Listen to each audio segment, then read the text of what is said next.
సంఘంలో ఒక వ్యక్తి పాపం చేశాడు.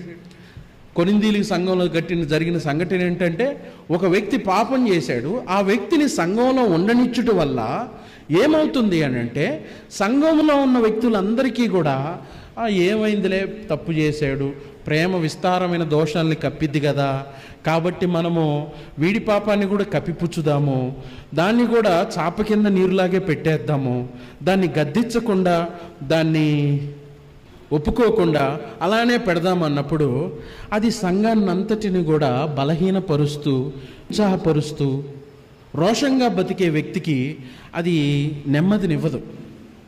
ఒక వ్యక్తి ఏమో నేను దేవుడి కొరకు బ్రతకాలి అని వాడు రోషంగా బ్రతుకుతూ ఉంటాడు. ఇంకో వ్యక్తి ఏమో చల్లాడి పడిపోయి ఇదంతా వీళ్ళందరూ డబ్బు కోసం చేస్తున్నాడు అని ఒక మాట వేసి వెళ్తాడు. అంతే.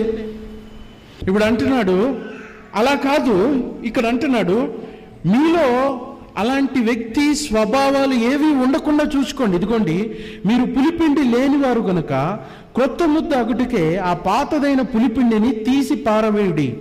ఉన్నటువంటి ఆ చెడు ఆలోచన విధానంతో ఉన్న వ్యక్తిని ఎవరైతే సంఘానికి పరిశుద్ధతకు పవిత్రతకు మాదిరిగా ఉండాల్సిన క్రీస్తు సంఘాన్ని శరీరానుసారంగా సుఖాలతోటి మనిషి యొక్క శరీర కోరికలను నెరవేర్చుకునే విధంగా ఉపయోగిస్తున్నాడో అట్టి వ్యక్తిని మీరు పులిసిన పిండిగా ఎంచి మీ మధ్య నుండి వారిని తీసివేయండి అని చెప్తూ ఉన్నాడు.